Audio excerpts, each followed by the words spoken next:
Alright, so my day is not going quite as planned.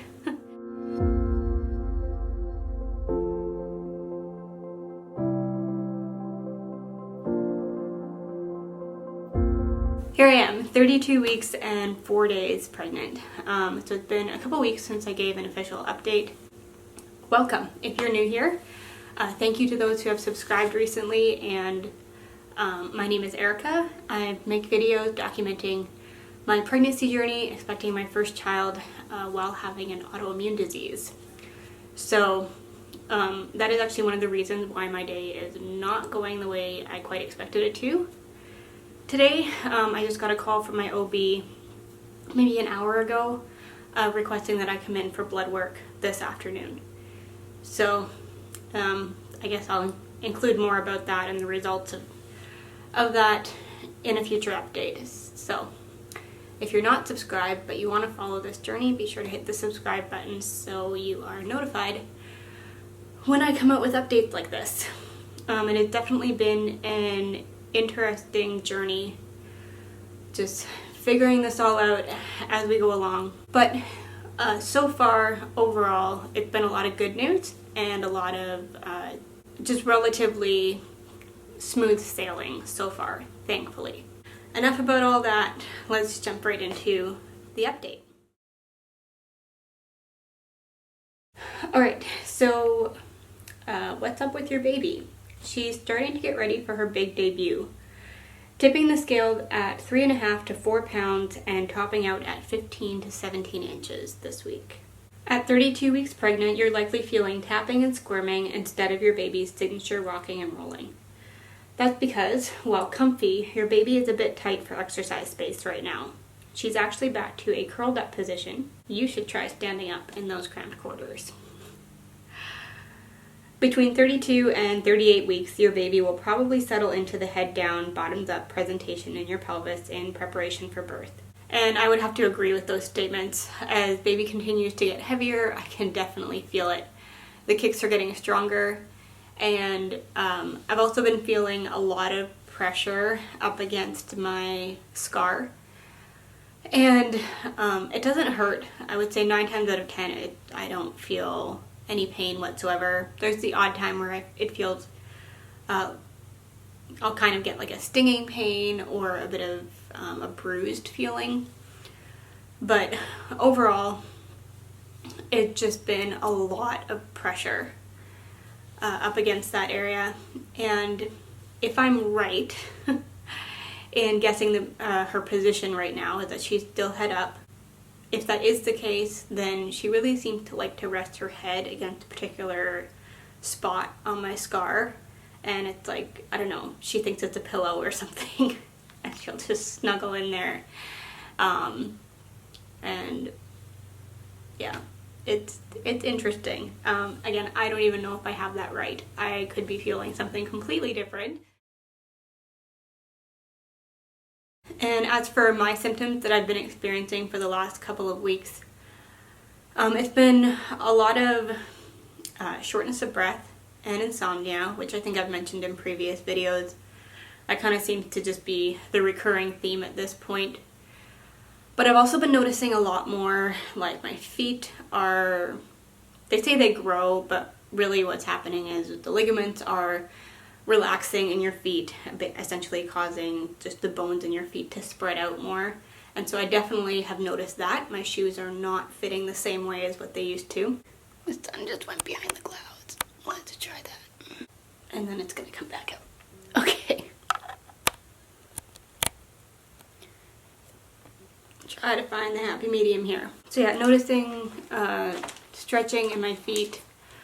Also waking up some mornings with just a lot of aching pain in my hips and my knees and my feet.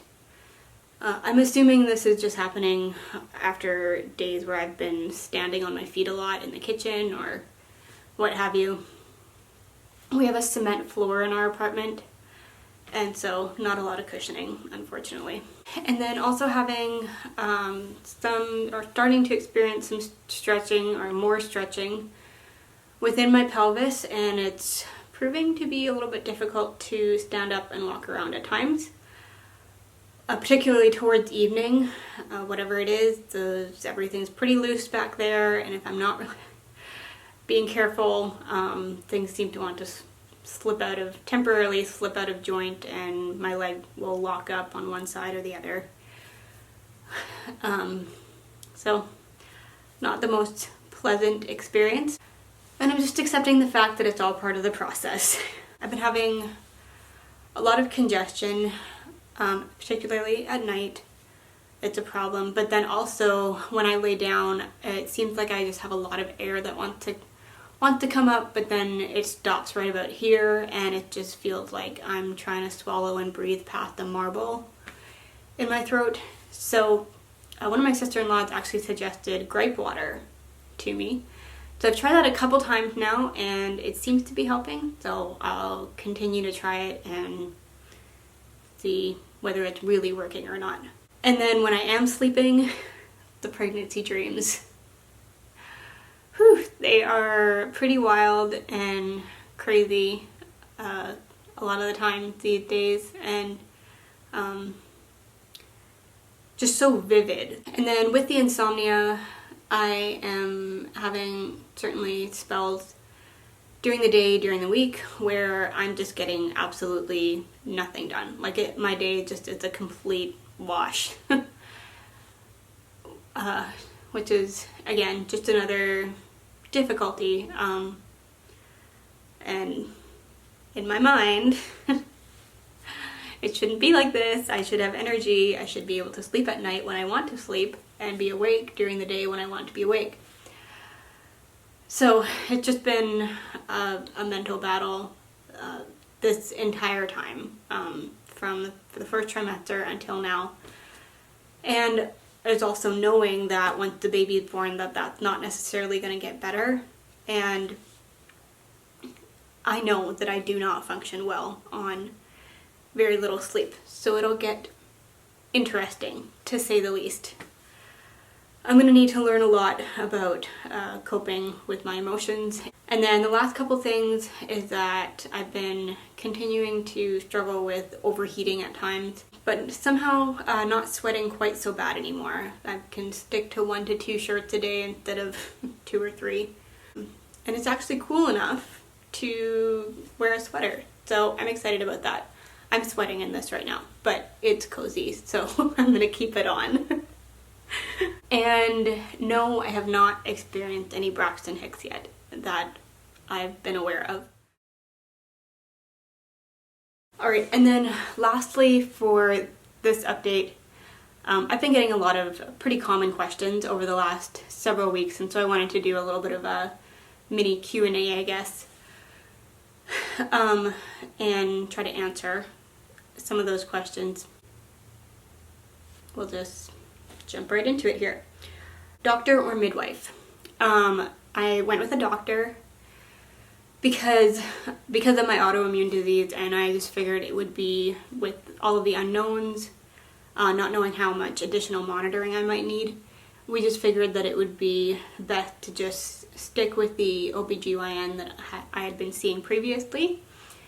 And I'll be honest, there's definitely times where I have, in comparing the two, wished that I had maybe tried going with a midwife. I don't know that like a certified nurse midwife at my hospital would have been willing to take me on. She may have needed to bring on an OB onto the team anyways. But I've just heard a lot about just the one-on-one relationship can be a little bit better. Yeah, there's been times where I have kind of doubted the decision that we've made, but my relationship with my OB currently has been improving, and so I do feel fairly confident in her hands, and I do feel like she's honoring my decisions and respecting my opinions and answering my questions. And so yeah, that's kind of the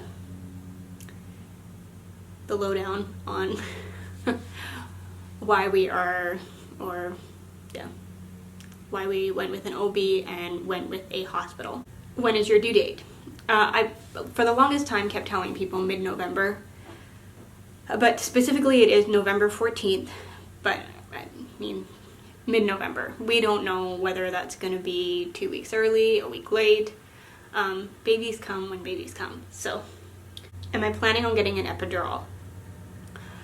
Not currently. I am hoping for a unmedicated vaginal delivery, but like I said earlier, there's just some unknowns, and I also know that I don't do well on low amounts of sleep, and so my biggest concern right now, and I may talk about this in a future video when I talk about coming up with a birth plan, but one of my biggest fears is that I am going to become so exhausted from the pain that I will no longer be able to make good decisions toward the end, and that I won't be able to push the baby out effectively. So I'm definitely, while I don't want to get an epidural, I'm still open to the idea. If it becomes apparent that my body is just not handling things well, I am open to the idea of an epidural. Like I said, my preference would just be to not get one. So that is what I'm going to try for, and we'll see what happens. Are your parents coming for the birth? No. So for those who are new here, I'm originally from Canada. I am a Canadian citizen, and I'm a permanent resident here in the States. And so my parents still live in Canada. They are not planning to be here for the birth. What they are tentatively planning to do, and it'll be dependent on what all of the rules and restrictions are because of you know what at that point in time, but they're planning on coming shortly after the birth sometime. And then we've also been getting questions about, like, are you going to buy a house? Are you staying in the apartment? Yeah, we are staying in the apartment for the foreseeable future, basically. We have some other plans in the works, or ideas, I guess, that we are praying about and just have not had clear open doors on yet. And so the plan is right now to just simply stay put until we know otherwise. Have I had any food cravings? I would say no, but at the same time, there's just been, especially in the summertime, there was just foods that I was really enjoying when I had them, if that makes sense. So like watermelon, peaches, strawberries, like fresh juicy fruits were really good. And then there would be the odd time if somebody was like talking about a certain meal or something. It's like, oh, you know what? That sounds really good. But it's been very rare that I've just been like, I need to have this particular thing now, besides like chocolate, but that's totally normal for me. So, do you have names picked out? Yes, we have, well, sort of. We have one boy name and one girl name because we don't actually know if this is a boy or a girl. But we are currently a little bit undecided on the middle name that we had picked out for the girl. And we don't know if we're gonna, over the next few weeks come up with more names as well. So, yeah, I would say yes, we have at least one of each picked out.